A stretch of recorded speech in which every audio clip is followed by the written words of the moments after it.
بسم اللہ الرحمن الرحیم۔ السلام علیکم۔ جب اللہ تبارک و تعالی ہماری عبادات کو قبول کرتے ہیں، ہماری استغفار کو قبول کرتے ہیں، ہم سے راضی ہو جاتے ہیں تو دو نشانیاں ظاہر کر دیتے ہیں۔ اب یہ دو نشانیاں کون سی ہیں؟ آج کی ویڈیو میں اسی بارے میں بات کی جائے گی۔ استغفار ایک ایسا عمل ہے کہ جو انسانی زندگی کی مشکلات، مصائب اور تکالیف کا خاتمہ کر دیتا ہے۔ اللہ تبارک و تعالیٰ قرآن کریم میں فرماتے ہیں کہ تم استغفار کرو، بے شک وہ بڑا معاف کرنے والا ہے۔ وہ تم پر موسلادھار بارش بھیجے گا اور مال و دولت اور اولاد سے تمہاری مدد کرے گا اور تمہارے لیے باغات اور نہریں بنا دے گا۔ اس آیت کریمہ سے معلوم ہوتا ہے کہ اللہ تعالیٰ کی بارگاہ میں استغفار کرنے اور اپنے گناہوں سے توبہ کرنے کے بے شمار دینی و دنیاوی فوائد حاصل ہوتے ہیں۔ اسی طرح ایک اور جگہ اللہ تبارک و تعالیٰ فرماتے ہیں، اور جو کوئی برا کام کرے یا اپنی جان پر ظلم کرے پھر اللہ تعالیٰ سے مغفرت طلب کرے تو اللہ تعالیٰ کو بخشنے والا مہربان پائے گا۔ حضرت عبداللہ ابن عباس رضی اللہ عنہ سے روایت ہے کہ رسول اللہ صلی اللہ علیہ وآلہ وسلم نے ارشاد فرمایا، جس نے اپنے لیے استغفار کو ضروری قرار دیا تو اللہ تعالیٰ اس سے ہر غم اور تکلیف سے نجات دے گا اور اسے ایسی جگہ سے رزق عطا فرمائے گا جہاں سے اس سے گمان بھی نہ ہوگا۔ یاد رہے کہ اولاد کے حصول، بارش کی طلب، تنگ دستی سے نجات اور پیداوار کی کثرت کے لیے استغفار کرنا بہت ہی مجرب ترین قرآنی عمل ہے۔ حضرت امام حسن رضی اللہ عنہ ایک مرتبہ حضرت امیر معاویہ رضی اللہ عنہ کے پاس تشریف لے گئے۔ آپ رضی اللہ عنہ سے حضرت امیر معاویہ رضی اللہ عنہ کے ایک غلام نے کہا کہ میں مالدار آدمی ہوں مگر میرے ہاں اولاد نہیں، مجھے کوئی ایسی چیز بتائیے کہ جس سے اللہ تعالیٰ مجھے اولاد عطا فرمائے۔ حضرت حسن رضی اللہ عنہ نے فرمایا کہ استغفار پڑھا کرو۔ اس نے استغفار کی اس قدر کثرت کی کہ روزانہ 700 مرتبہ استغفار پڑھنے لگا۔ اس کی برکت سے اس شخص کے ہاں 10 بیٹے ہوئے۔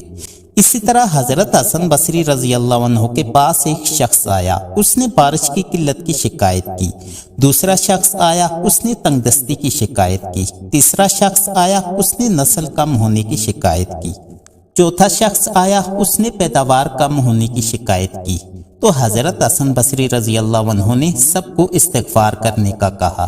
جب بندہ کسی بھی حاجت اور پریشانی میں استغفار کرتا ہے تو اللہ تعالیٰ اس شخص کے دل کو پرسکون کر دیتے ہیں۔ یعنی جب بندہ دنیاوی الجھنوں، ٹینشنوں، پریشانیوں میں استغفار کرتا ہے تو اللہ تعالیٰ تمام الجھنوں کو دور فرما کر اس کے دل کو پرسکون کر دیتے ہیں، اور جب دل کو سکون ملتا ہے تو پھر دنیاوی پریشانیوں، ٹینشنوں اور الجھنوں کا درد نہیں ہوتا، کیونکہ وہ بندہ اللہ تعالیٰ کو یاد کر رہا ہے، اللہ تعالیٰ کا ذکر کر رہا ہے۔ تو جب آپ کسی پریشانی، ٹینشن یا مصیبت میں استغفار کریں اور آپ کا دل تمام پریشانیوں، ٹینشنوں اور مصیبتوں سے خالی ہو کر پرسکون ہو جائے تو سمجھ لیجئے کہ اللہ تعالیٰ نے آپ کے استغفار کو قبول کر لیا ہے۔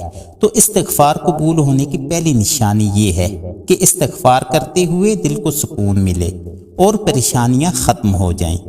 اب استغفار قبول ہونے کی دوسری نشانی کیا ہے؟ وہ یہ ہے کہ ایک بندہ جو ہر طرح سے پریشانیوں میں ڈوب چکا ہے، ہر طرح سے پریشانیوں میں گھیرا ہوا ہے اور یہ بندہ ہر طرف سے مایوس ہو چکا ہے، اب یہ بندہ اللہ تعالیٰ کی بارگاہ میں آتا ہے، تہجد کی نماز پڑھتا ہے اور اللہ تعالیٰ کی بارگاہ میں رو رو کر استغفار کرتا ہے اور کہتا ہے کہ یا اللہ میں بہت زیادہ گناہ گار ہوں، خطا کار ہوں، سیاہ کار ہوں، یا اللہ میرے گناہوں کی ہی بدولت مجھ پر یہ مصیبت آئی ہوئی ہے، یا اللہ تیرے سوا میری مصیبت کو کوئی بھی نہیں دور کر سکتا، یا اللہ میرے گناہوں کو معاف فرما، میں سچے دل سے تیری بارگاہ میں اپنے گناہوں سے توبہ کرتا ہوں، یا اللہ میرے اوپر جو پریشانی آئی ہوئی ہے اسے اپنے فضل و کرم سے معاف فرما، یا اللہ مجھے فلاں چیز کی حاجت ہے، میری اس حاجت کو پورا فرما دے۔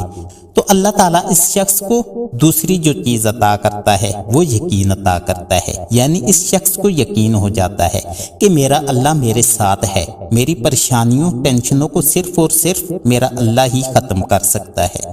اس شخص کا اللہ تعالیٰ کی ذات پر کامل یقین ہو جاتا ہے کہ میری تمام تر ضروریات کو پورا کرنے والی ذات صرف اور صرف اللہ تعالیٰ ہی کی ہے۔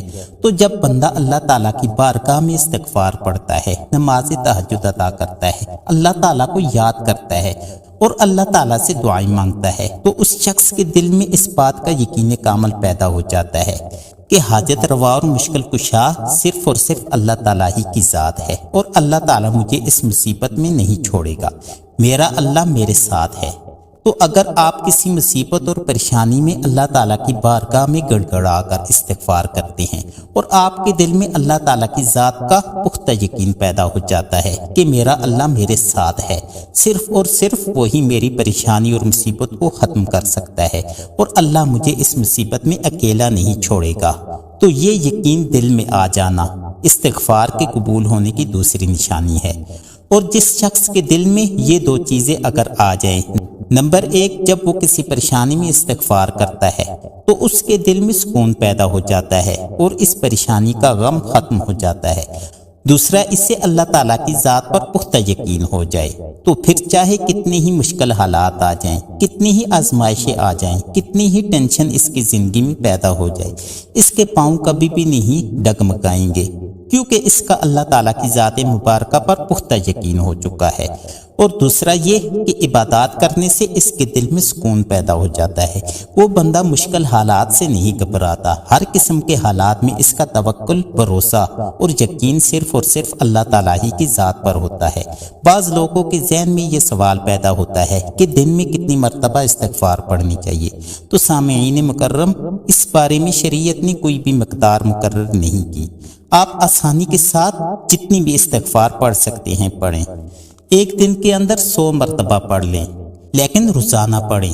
یہ نہ ہو کہ ایک دن آپ 700 مرتبہ استغفار کرتے ہیں اور پھر مہینہ پورا چھٹی، ایسا نہیں ہونا چاہیے۔ عمل مقدار میں اگرچہ کہ تھوڑا ہی کیوں نہ ہو مگر ہو دائمی۔ نبی کریم صلی اللہ علیہ وآلہ وسلم کا ارشاد ہے کہ احب الاعمال الی اللہ ادومها وان اقل، اللہ تعالیٰ کے نزدیک پسندیدہ عمل وہ ہے جو دائمی ہو، اگرچہ کہ تھوڑا ہی کیوں نہ ہو۔ دن میں 100 مرتبہ ہی استغفار پڑھ لیں، لیکن اس کو مداومت کے ساتھ پڑھیں، اور جب استغفار کرتے ہوئے آپ کے دل کو سکون ملے اور آپ کا اللہ تعالیٰ کی ذات پر پختہ یقین ہو، تو یہ اس بات کی علامت ہے کہ آپ کے استغفار اللہ تعالیٰ کی بارگاہ میں قبول ہے۔ سامعین مکرم، مجھے امید ہے کہ آپ کو میری بات سمجھ آ گئی ہوگی اور آپ کو یہ ویڈیو پسند آئی ہوگی۔ آپ سب سے گزارش ہے کہ صدقہ جاریہ کی نیت سے ویڈیو کو لائک کر کے جتنا بھی ہو سکے اپنے دوستوں، احباب وغیرہ سے شیئر کریں، تاکہ یہ ویڈیو زیادہ سے زیادہ لوگوں تک پہنچ سکے اور میری اور آپ کی مغفرت کا باعث بن سکے۔ اللہ تبارک و تعالی ہم سب کو عمل کرنے کی توفیق عطا فرمائے، آمین۔